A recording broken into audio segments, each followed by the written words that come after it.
Dievčence a šuhajkovia, vítam vás pri sledovaní nového dielu podcastu Na dušok. Dnes sme sa vybrali do okolia Nitry, do obce Veľký Kýr. Toto je neoficiálna pivničná ulička, kde si ľudia postavili takéto chatky a sú tu krásne pivnice. Ale my sa ideme pozrieť na pahorok nad obcov, kde sa nachádza jedno veľmi zaujímavé vinárstvo. Poďte s nami.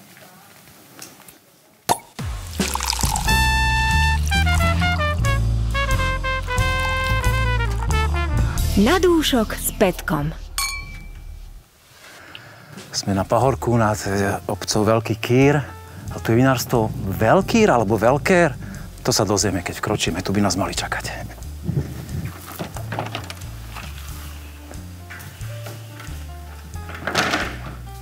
Ahoj. Ahoj, vítaj. Ďakujem za privítanie. Kde sa nachádzame teraz? Tak nachádzame sa v našom rodinnom vinárstve Veľkér.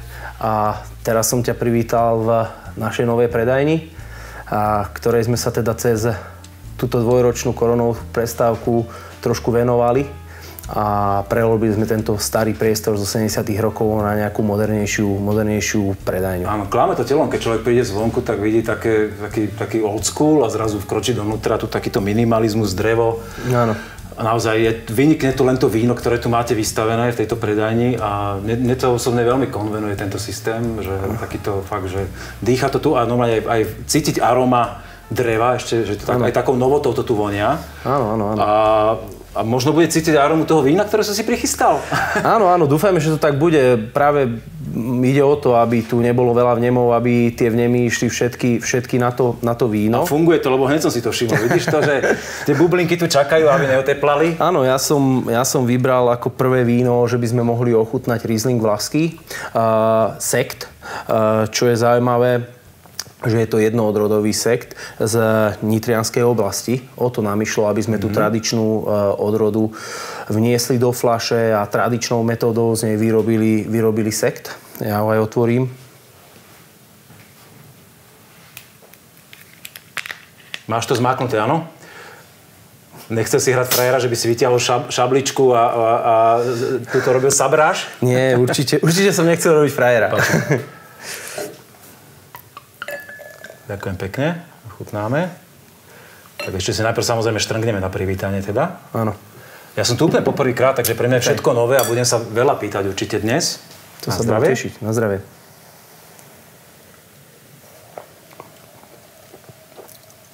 Úplne na začiatok si spomenul, že rodinná firma, čo to znamená? To je koľko rokov, koľko generácií?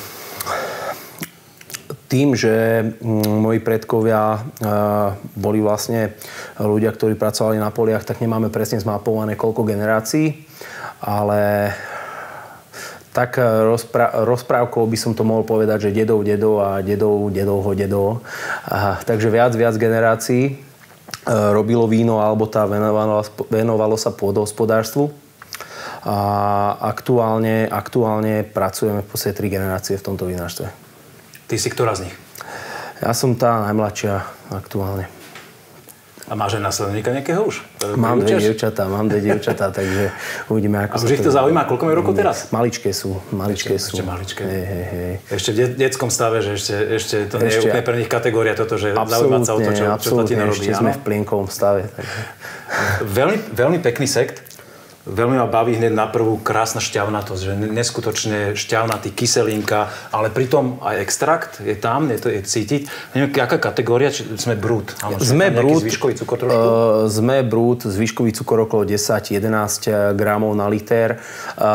Tu naozaj išlo o to, aby sme vyťahli tú kvalitnú surovinu z týchto kvalitných kopcov tej nitrianskej pahorkatiny, ktorá podľa mňa je akože super lokalita na výrobu práve napríklad toho Rieslingu Vlašského, a aby sme z neho spravili ďalšiu úroveň vína, kategóriu, hej, že sekt kvasený tradičnou metódou, dorábaný tradičnou metódou, ručne striasaný a podobne. A Vlašák ešte teda predpokladám okrem základného vína robíte ešte na nejaké iné spôsoby teda? Keď už hovoríš, že chceš to na rôzne?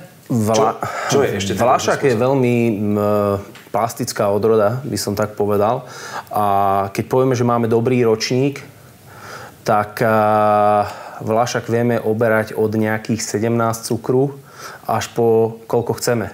Dá sa povedať, 100? Tak v mojej optike to predstavuje, že po 26, dajme tomu, čo ten Vlašák nám vie spraviť. A ostatné už tá výroba sa riadi takými možno, že preferenciami zákazníkov versus takými našimi postrehmi a našimi ambíciami. Takže preferencie zákazníkov pri Rieslingu Vlaskom alebo aj našich priateľov, kamarátov sú skôr, že ľahké biele víno. Ale naše ambície sú v tejto fľaške. Ťažké barikové a ešte k tomu aj šumivé. Hej, takže akože chceli sme spraviť, lebo ja to vnímam, že výroba sektov je vysoká škola vinárstva, lebo... Ale kto sa do toho púšťa, alebo vie, aké to technologicky náročné? Je to veľmi náročné. Ty musíš vypestovať kvalitnú surovinu, z ktorej musíš spraviť kvalitné primárne víno, to prvé víno, a následne môžeš spraviť kvalitný sekt. A to je veľmi veľa tých milníkov, pri ktorých sa môžeš potknúť. Aj času, aj tak ďalej, a tak ďalej. A ty si spomínal, že Nitrianská pahorkatina, že podľa teba zem zasľúbená Vinohradu, mohli by sme sa aj mrknúť na tie pahorky? Poďme na to. OK. Na dúšok s Petkom. Cestou z novej predajne sme vykročili na dvor a tu nás čaká tento krásavec. Na červeno, na novo natretý, tak to mi nedalo, že tu sa musíme pristaviť a hneď sme tu stretli aj novú tvár. Tak tam Tomáš, predstav prosím ťa, že kto je tento pán? Toto je môj kolega Marek Bucher, ktorý sa k nám pripojil pred 6 rokmi z vysokej školy a on nám pomáha v pivnici, takže veľa z tých vín, ktoré budeme chutnať sme, alebo ich poznáte, tak prešli vlastne Marekovým rukopisom. Je to tak, Marek? Hovorí pravdu Tomáš? Áno. Budeš dneska tak stroho odpovedať, alebo aj rozvitú vetu dáš nejakú? Či až o víne? Až o víne. V poriadku, dobre. Čo ste si nachystali tuto teda na vzorku? Ale pardon, ja ešte skočím k tomu traktoru. Áno. Toto naozaj reálne používate teraz tu? Akože na dvore? Alebo toto je len tako na zaujatie ľudí, ktorí prídu si na kúpiť vínko, alebo prídu sem k vám na nejakú akciu? Pravda je taká, že ten traktor jazdí, ale my ho nechceme zodrať, takže ho používame naozaj iba na také prevezenie sa, hej, vínohradom ako taká trošku nostalgia. Čiže sem tam ho naštartujete, prevezete sa vo Vinohrade, keď sú akcie nejaké, áno? Určite. Pravda, že veľmi radi to ľuďom ukážeme, ten kúsok histórie. Ono to má 50 rokov, či viac ako 50 rokov. Krásny kus. Málo kto má takýto výstavný kus na dvore odstavený. Vidíš, aj gumy ste mu dali nové, takže môže jazdiť veselo. Všetko, čo si zaslúži, áno. Aké vínko ste teraz nachystali, páni? No, nachystali sme si Riesling Rínsky, ktorý predstavuje líniu vín, kde pracujeme do väčšej miery so vzduchom. To znamená, že drevené súdy, menej síry, povedzme, a jednoducho snažíme sa tu spraviť menej zásahov, ako keby pri tomto víne. Možno, že Marek by nám o ňom mohol niečo povedať. Ja si myslím, že to má súvisť s týmto vetrikom tu, že so vzduchom, že to nejak dávate ho ovievať, aby bolo lepšie nejakým spôsobom. Všetko nám hrá, hej. Hrá to? Robia sa aj takéto zásahy s vínom? Že na vzduch sa dáva? Samozrejme. Toto vínko sa urodilo tu 15 metrov od nás v tomto vinohrade. Tu sme práve pri vinohrade, v ktorom je aj ten Riesling Rínsky, konkrétne táto odroda. Je to ročník 2019. Čaro tohto vína spočíva v tom, že každý rok sa speciálne venujeme pár radom vo vinohrade, na ktorých sa robí podlom, ktoré sú redukované viacej ako ostatné. Redukované znamená, že sa preberá úroda. Preberá sa úroda, koľko presne. strapcov necháte napríklad na koreni? 3-4 strapce necháme na koreni. A koľko by ich tam bolo, keby ste ich neredukovali? Oveľa viacej. Dvojnásobok, trojnásobok? No, možno aj tak. My tu máme veľmi dobré pôdy v podstate, takže sú veľmi... Čiže no 2/3 potenciálnej úrody zhodíte pri na tomto úkor víne, áno. Kvality. Áno. To mňa ako milovníka hrozná čerstvého úplne mrzí, ale verím tomu, že sa to pretavilo do toho vína. Áno. Ďalšia vec, ktorá pri tomto víne je tá, že v podstate je to Riesling Barrel Ferment, čo napovedá tomu, že víno je robené v drevených sudoch, konkrétne v 2 500 litrových. A vlastne celý život až po naflašovanie je to víno v týchto sudoch.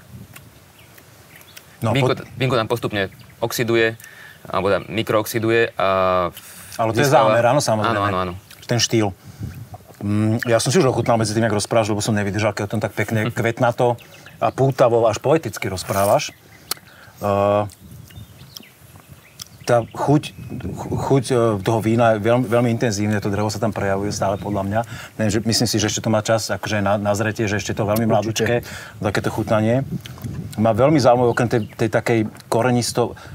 Skôr, teda mi tam v dochuti vyšla taká vanilka, asi prejav súdu, ale má veľmi zaujímavú takú, na ríňak pre mňa až takú veľmi korenistý taký... Neviem to úplne pomenovať, teraz ja si ešte musím chlipnúť. Ono to je pekné na týchto našich hriňákoch. Tie pôdy sú ťažké a dobre držíme kyseliny. To znamená, že tie hriňáky majú kyseliny v gramoch, keď to chcem povedať, okolo 8,5 gramu kyseliny v tých vínach, čo nám pomáha pri tej stabilite aj konštrukcii toho samotného vína. A v tomto prípade aj alkoholovo je to vysoko vyzreté hrozno, takže jednoducho tá konštrukcia je taká, že zvládne drevený súd. A zvládne aj dlhé vyzrievanie. Má neskutočnú šťavnatosť. To je taký veľký mľask, by som povedal. Bavíme sa o ročníku 19 v tomto prípade. Stále pre mňa veľmi mladúčke, aj prejavom, že toto je víno, podľa mňa kľudne 10 rokov môže byť o fľaši a má kam nazrievať. A teda keď ste vytiahli takéto vínko, je to bežná vec z vašej produkcie? Alebo jete aj mladé, ľahké vína? Samozrejme, dnes nemáme možnosť ochutnať úplne všetko, lebo to by sme tu strávili niekoľko hodín asi. Áno.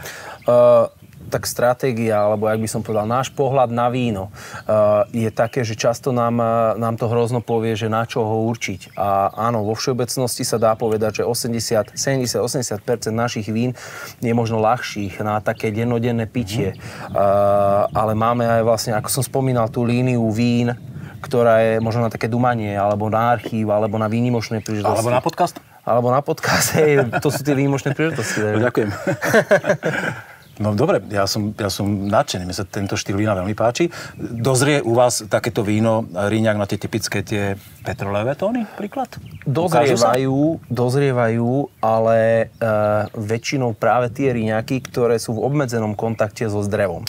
Nehovorím v žiadnom, ale v obmedzenom.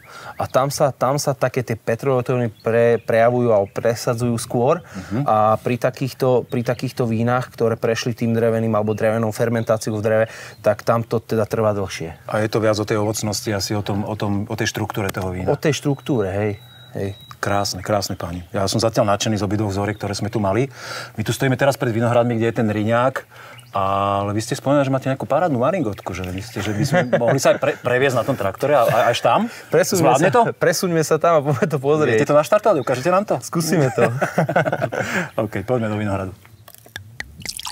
Na dúšok s Petkom.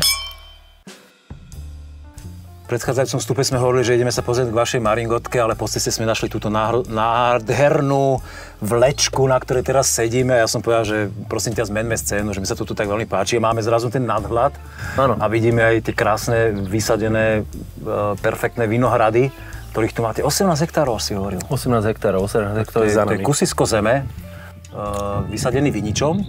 A medzi tým sme si teda prichystali aj dve vínka a som sa predtým aj rozprával o tom, že si vytiahol dve špecialitky, a teraz ideme na taký aj trošku základ. Či nie je to úplne základ? Alebo to nejak vnímaš? Ja to vnímam ako špeciálne víno pre mňa.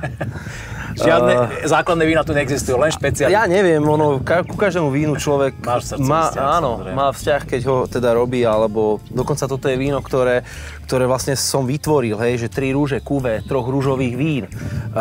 Takže nechcem ho nejak kategorizovať ako úplne základné víno. Tak si ochutnajme, nemusíme kategorizovať. Ale ochutnaj ho. Dobre.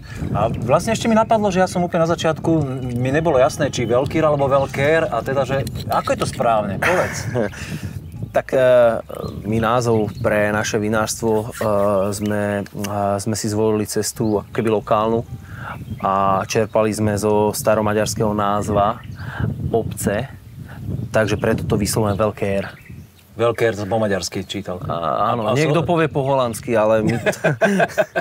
Áno. A Holandiania tiež skupujú pôdy naokolo vás? Áno, ale chvála Bohu, nie len teda pôdy, ale aj vína naše. No takže... tak, potom to je príjemnejšie. Hej, to je ten príjemnejší prípad. Dobre, čiže veľkér. A vysvetlujte to ľuďom, ktorí náhodou nesprávne to vyslovia veľkýr, jak som si aj ja doteraz tak trošku myslel? Toto je výborné, že budí to priestor na debatu. A tí ľudia sa zastavia, spýtajú sa, začneme debatu, ochutnajú víno a jednoducho ich vieme presvedčiť tým vínom. Tak to je úplne v poriadku. A keď sme sa bavili o tom, že Holandiania kupujú vína, tak ja som aj také začul, že vy exportujete víno dokonca, že ste jedno z mála slovenských vinárstiev, ktoré naozaj, dá sa povedať, že v úvodzovkách významnejšie množstva posiela do zahraničia, teda na zahraničné trhy. Tak kam, aké krajiny sú to, povedz? Áno. Začalo to nenápadne, ja neviem, asi nejakých 5-7 rokov dozadu. Vďaka nášmu priateľovi, ktorý nám s tým veľa pomáha. A jedná sa o Škandináviu po väčšine, ale už tomu naväzujú aj iné trhy, dá sa povedať po celom svete. Väčšinou sa jedná o trhy, ktoré sú možno, že trošku náročné, ale napriek tomu otvorené nejakým výzvam vyskúšať víno zo stredu Európy, ktoré nemá veľký marketing, ale má obstojnú alebo konkurencieschopnú kvalitu. Tak by som to povedal. Že... No, ja by som na tom mieste slovo obstojnú ani nepoužil, lebo tie vína sú vynikajúce a toto Rosé to len potvrdzuje, že to mi príde trošku také dehonestujúce, že o svojom víne hovorí obstojná kvalita, ale tie vína sú krásne. Bojujeme s predsudkami. Slovensko je veľmi malý vinohradnícky ako región, tak by som to povedal, a na to naväzuje aj ten marketing globálny, ktorý je slabý. Takže pochopiteľne nemáme veľký výtlak vo svete ako slovenské víno. Preto kopeme za seba vždy, ako musíme urobiť kopu roboty. Vo svete nie, ale podľa mňa aj kvôli tomu sme my dnes s podcastom u vás, že chceme ľuďom ukázať, že aké pekné víno sa tu u vás robia. Určite. A premostím to hneď k tomuto Rosé. Veľmi ma baví jeho šťavna, to je neskutočne šťavné toto víno, akože extrémna šťava, taký extrakt. A príde mi celkom, ja som si ešte neprečítal etiketu, ale pozriem sa na to. 11,5 alkohol len pôsobí oveľa mohutnejšie, čiže veľmi extraktívne to víno. Ja by som fakt povedal, že možno to má aj 13% alkoholu, je veľmi plné ústa všetkého. Tu sa hráme s 3 odrodami. Je to Cabernet Sauvignon, ktorý štandardne poznáme ako ružovú odrodu. Vnáša tam veľa tých ovocných tónov, veľmi atraktívne ovocné tóny. Používame tu Frankovku, ktorá dodáva eleganciu. A používame tu Dunaj, ktorý ťa práve pobláznil. Áno, ten dáva takú expresivitu tomu. Vyslovene robí telo celému ružovému vínu. Áno. Tak toto je ono, toto je ten recept na úspech. Teraz to všetci od vás odkúkajú a budú... Dunaj málo kto dáva na Rosé. Bodaj by to. Není s tým problém v podstate a si myslím, že cesta kuvečka bolo riziko, alebo risk, tak? To nazvem, že to bol risk. Prvý ročník bol v roku 12, ale akože stálo to za to podľa mňa. Takže sa to oplatilo a opakujete úspešný recept až do aktuálnych ročníkov. Recept neexistuje. Skôr by som povedal, že opakujeme ako keby rukopis, alebo nepolavujeme zo svojich nárokov rok čo rok, ale recept ten nevieme napísať. Jasné. Všetko sú to teda odrody, ktoré pijeme, ktoré dnes degustujeme z vašich vinohradov, áno? Áno. Že prísne si jete, že svoje vlastné hrozno spracovávate. Áno, konečne si môžeme povedať, že sme sebestační, čo sa týka hrozna. Je za tým kopa roboty, v podstate 10-12 rokov práce, ale áno, nastal moment, keď už môžeme povedať, že tá produkcia pokrie naše potreby. Perfektné. Toto je super, keď si človek môže ochutnať to víno naozaj takto, že stojí pri tom vinohrade a povie, že tak tu mi rastie ten Cabernet, tu je tá Frankovka, toto pekne ofúkuje, toto musíme ošetrovať viac a tak ďalej. Hej. Prichystal si nejaké červené víno? Pripravil som Cuvée Pinta. 2 kuvečka v podstate takto na záver. Tak myslím si, že ešte úplne nekončíme, ale ako záverečná vzorka od vás. Záverečná vzorka od nás. Cuvée Pinta. Je to červené kuvéčko, ktoré je špeciálne teda tým, a čo o ňom treba vedieť, že na toto musí byť ročník, lebo robíme ho v tých dobrých ročníkoch. Toto je víno, kde netlačíme na pílu a jednoduchý, keď sme si spomínali si slovo recept, a keby som mal povedať nejaký taký recept na toto víno, tak je také, že teda je taký, že máme v pivnici 52 drevených sudov a keď nám vyšiel dobrý ročník, tak vyberieme tie najlepšie sudy, spravíme ten najlepší blend a spravíme z toho pintu. Záhadný názov, akože stále si povedal si Cuvée a nespomenul si aké odrody a určite všetci už teraz napäto čakajú, čo prezradíš. Áno. Z tej kuchyne, poď do toho. Odrody pri tomto víne my nemáme určené, lebo naozaj tam chceme dávať najlepšie odrody z najlepších ročníkov, ale tým, že to robíme celé z našich vinohradov, tak pravda, že už sa tie vína sa profilujú, ten vinohrad sa nejak profiluje a už viac ročníkov po sebe v pínte dominuje Dunaj, Rudava, Cabernet Sauvignon, tieto 3 odrody. Takže niekedy sa tam dostane trošku frankovky, ktorú mám vysadenú, ale väčšinou to hrá na tieto 3. Ako aj tento ročník. Ja by som z tohto odhadoval teda, že hlavne ten Dunaj, to expresivitou, to takou neskutočne šťavnatou, až takou pikantnou kyselinou. Ale zase, že mohutné víno, veľmi mohutné, alkoholicky a priehrštie čierneho bobulového ovocia, rôzne tóny sa tam objavujú. Pinta. Veľmi expresívne víno, stále na mňa veľmi mladecky pôsobí napríklad. Áno, ono je to mladé, je to ročník 19, takže som vyťahol mladé červené víno. Ako si spomínal, ten Dunaj, expresívny, silný, tanínový, preto je nutné ho vlastne rezať s Cabernetom Sauvignon príklad, ktorý obsahuje vyššiu aciditu. Zjemniť svojím spôsobom, áno? Hej, aby sme tú harmóniu dosiahli. Lebo už v podstate vinár, alebo už vie, že keď má veľmi prezretý Dunaj napríklad, tak to nie vždy je v prospech vecí, že často sa potom objavujú ťažké lekvárové tóny. A teraz našou úlohou v pivnici je spraviť tú kupáž tak, aby tie lekvárové tóny boli stále atraktívne, ale aby neboli mdlé. Ja mám rád atraktívne lekvárové tóny, aj naozaj vo vínach, ale myslím si, že toto je veľmi atraktívne víno. Mňa veľmi baví, je veľmi expresívne zase, že to je také víno, že je to už naprvu, že človek že nevie, čo si má o tom myslieť a zase je to víno, ktoré aj keď sa človek povála a trošku nechá vydýchnuť, tak aj na dlhšiu trať, aj na dlhšie skúmanie. Áno, tu ide o to. Hovorím, že je to asi víno, na ktoré musí viac tých parametrov musí zapadnúť do seba, aby sa to víno vôbec rodilo. A následne dlhšie vyzrievanie v dreve, následne dlhšie vyzrievanie vo fľaške a následne to ide v podstate na trh alebo medzi ľudí, aby to tí ľudia teda ochutnali. Áno, je to na dlhé trate jednoznačne. Ale ja mám pre teba teraz návrh na takú kratšiu trať, že čo keby sme si z tohto dvíhajúceho vetríka, ktorý nás za chvíľku sfúkne z tej vlečky, sa presunuli zase k vám do interiéru a urobili si slepú degustáciu z nejakých vín, ktoré budú zahalené a nebudeme tušiť, čo pijeme a podebatujeme. Čo ty na to? Konečne sa nebudem môcť múdriť, takže poďme na to. Poďme na to.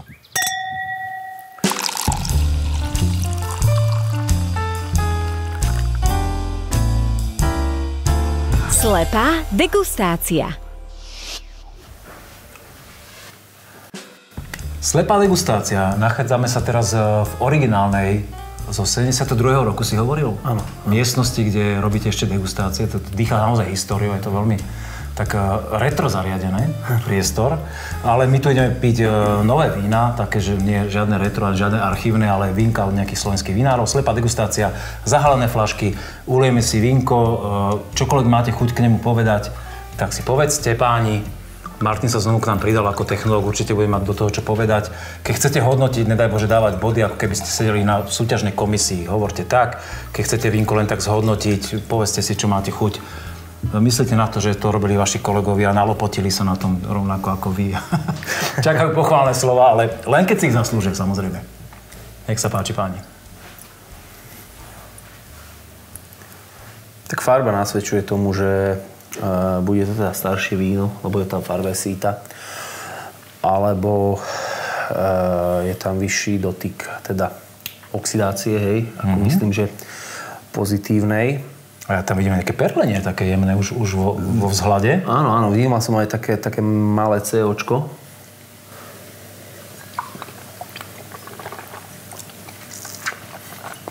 Chutí to ako vínko staršieho ročníka. Možno, že to má 3 roky. Nie je to mladé víno. Žiadna aromatická odroda, žiadne ohorujúce aromatiky. Skôr vyzreté, také decentné, pekné. Cítim tam možno menej jablčnej kyseliny, možno nejaké... Už do analytiky. Vyšší alkohol, jemná horčinka. Hej. Ale stále príjemná. Fakt, horčinku cítiš? Takú alkoholovú. Alkoholovú. Ja ešte, pre mňa je toto akože, že horčinku by som to nenazval. Nie, ale ako myslíš, že nie negatívnu? Alebo... Nie, presne tak. Hej. Už doplňa. Aj tá horčina je jedna z tých vlastností vnemov toho vína, ktoré to víno dotvárajú. Mňa tento štýl vína nesmierne baví. Že toto je víno, čo si viem predstaviť, že hrajkať s ním celý večer a ho objavovať a že to je víno, ktoré ťa neunaví po 2 pohárikoch. Že stále je v ňom čo objavovať. Ale odrodu si netrúfnem. Ináč, no. Chcel som to zahrať, že poviete za mňa, ale... Nie. Tu je, nejde o to, aby sme ho hádali. Práve tá vec, že tu by sme mohli ísť do 5-7 odrôd, pre ktoré by to vlastne pasovalo. Zjavne to nebude aromatická odroda. A to je nám asi jasné, ale... Neviem. Ale v perfektnej forme víno. Akurát napitie. Krásne. Hej. A trošku také by som povedal, že také serióznejšie. Hej? Že aj tá persistencia je taká, že zostáva to na tom jazyku, ťahá sa to po tom jazyku, možno je tam nejaká kyselá mliečna, ktorá to tam akože rozťahuje po tom jazyku celé. Baví ma to. Kyselina mliečna za to môže, že to tak chutí. Dobre vedieť. Ja keby som, pán, sedel v súťažnej niekde v komisii, tak ja by som aj atakoval zlato za mňa. Mne sa to víno veľmi páči. A napriek tomu, že si netrúfam ísť do odrody, ale to nie je úplne podstatné.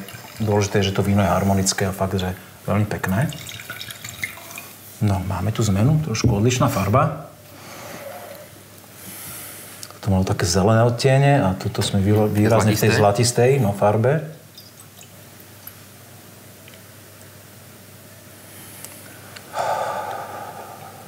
No, sekundy pravdy.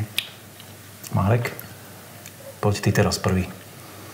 Analytický nos pivničný. Na ten nos ešte to vínko asi potrebuje trochu času. Ale chutí cítiť, že to bola, alebo že to je nejaká prezretejšia aromatická odroda.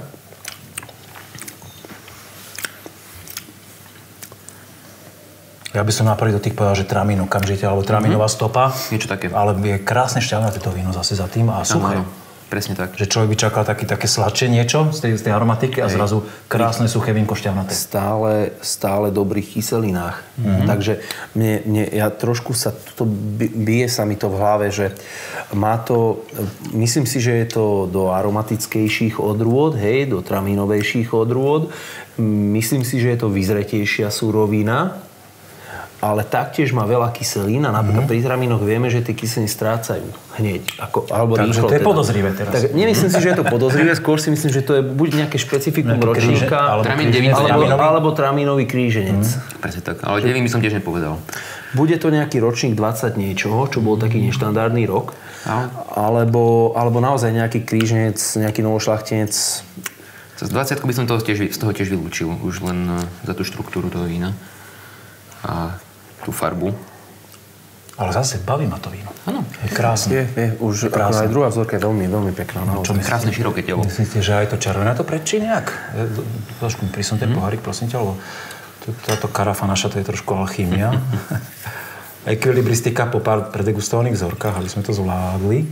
Tak to...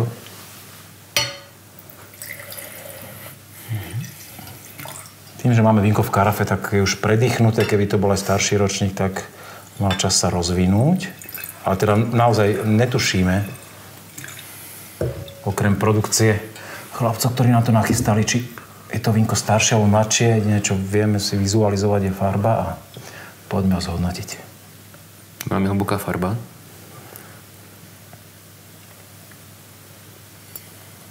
Ale aj tá viskozita. Rubínová. Steká to pekne. Veľmi pekné. Mladé, stále. Veru, mne to strašne mi to pripomína severoamerické Cabernet Sauvignon. Do Cabernetu mi to je. Cabernetový štýl určite. Ale uhladené, vyladené, vyzreté, nie zelené, veľmi, veľmi atraktívne pre mňa, stále mladé, ale už pitné. Myslím si, že toto je naozaj výnimočné víno. Veľmi svieže taníny za mňa. A veľmi šťavnaté to víno. Šťavnaté úplne. To je tam, keby si človek zakusne do čerstvého ovocia takého. Tam je všetko. Veľmi dobre zvládnuté. Krásna práca s drevom. Hej. Veľmi decentná. Všetko sme povedali. Samé slova chváli dnes. Áno, veľmi pekné červené víno, naozaj. Ja som prekvapený, že... Ale čistý Cabernet, podľa mňa to je nejaký taký Niečo s kabernetovou štruktúrou, ale nie čistý kabernet. Nie je to čistý kabernet, podľa mňa to bude niečo do merlotu. Merlot? No, merlot. Skôr. Neviem, ťažko sa mi to... Ťažko povedať, veru. No čo, odhalíme si páni? Poďme zvedaví. Skúsme. Tak, vzorka číslo 1. No, Veltlín. Veltlínske zelené 2020, páni. A že náročný ročník, aké krásne víno. Pavlka. Tak, teda na Veltlín veľmi príjemné prekvapenie. Krásne Veltlín sa na Slovensku dajú urobiť a toto je toho dôkazom. Druhé vínko, čo sme hovorili, že aromatická odroda, Noria. Je to tu. A mladé, 2021. Vážne. Ktoré zišlo z pivnice Stana Kinčiho z Rybníka. Pekné víno. Veľmi pekné víno. Pekné vínko. A vidíš to, a sme hovorili, že to vínko má takú nazretejšiu chuť a je to stále mladík. No a toto červené, čo sme mali... Cuvée Dunaj. Edício Vinifera. Čiže to je spoločný projekt Čachtické chotáre a Edity Ďurčovej Vinalma. Vidíš to? A my, že kabernetová štruktúra, ale ono je to Dunaj. Dunaj je liznutý merlotom. Tak teda. A vy ten Dunaj robíte, vidíš to? A obsahuje to merlot? Je to ročník 18? Áno, ja som si ho nedávno študoval, tú etiketu a je to napísané, tuto hore to je napísané. Základom je Dunaj. Uhádli sme, že to nie je čistá odroda. Neuveriteľné, ako... Ale všetci sme sa zhodli na tom, že kabernetová štruktúra a... Veľmi pekné. A je to Dunaj, no. Super. Páni, veľmi pekne ďakujem za to, že sme sa dnes mohli k vám nakúknúť do aj predajne, aj do vnútorných priestorov, aj do vinice a posedeli sme si na vlečke. Máme niečo nové. Ja mám ešte na záver úplne len posledných pár slov, aby sme to zhrnuli. Tomáš, kde sa vidíte o 10 rokov, vaša firma? Kam to máš nasmerované? Cieľ je pracovať z roka na rok lepšie s vlastným hroznom. Dostať z neho maximum. Každým rokom. Vždy viac. Počkaj, to mi nesedí. Akože maximum aj viac, a ste hovorili o prebierke, tak to nejak... Áno, lebo vždy si myslíš, že robíš maximum. Ale verím to, že pri práce s hroznom sa to vždy dá lepšie. A každý jeden rok máme novú šancu. Takže tak som to myslel. Takže v tomto si optimista, áno? Určite. To je perfektné, to dobre znie. Marek, ty si tu pivničný majster. Máš ešte ty nejaké méty, že čo ste ešte nevyskúšali a čo by si chcel túto presvedčiť Tomáša, že poďme ešte aj do tohto a do tohto a do tohto? Ešte si viem predstaviť pár odrôd, ktoré by sa dali vyskúšať. Ktoré tu máte? Ktoré tu ešte nemáme. A to hovorí, že ste skončili s vysadzením. Určite uvidíme. Aha, čiže niečo nové sa ale samozrejme, kampusti, technológia, kapacita ľudí, možnosti. A tvoja fantázia? Veľmi divoká. Veľmi divoká? A vieš z nej niečo naplniť? Bude sa dá sa povedať, že máš takú voľnú ruku, že keď dáš nejaké návrhy, že si to presadiť, áno? Áno. Je to pravda? Je to určite pravda. Určite, že je to perfektne. Krásna symbióza týchto dvoch pánov dnes tu pri návšteve vinárstva Velkér, ako som sa správne naučil. Správne. Ďakujeme za pozornosť všetci tí, čo ste nás sledovali, či už na videu, alebo nás počúvate. Ak sa vám náš podcast páči, tak nám dajte odber na YouTube kanál, všetko nové sa včas vopred dozviete a majte krásny deň, večer alebo čokoľvek. Ahoj.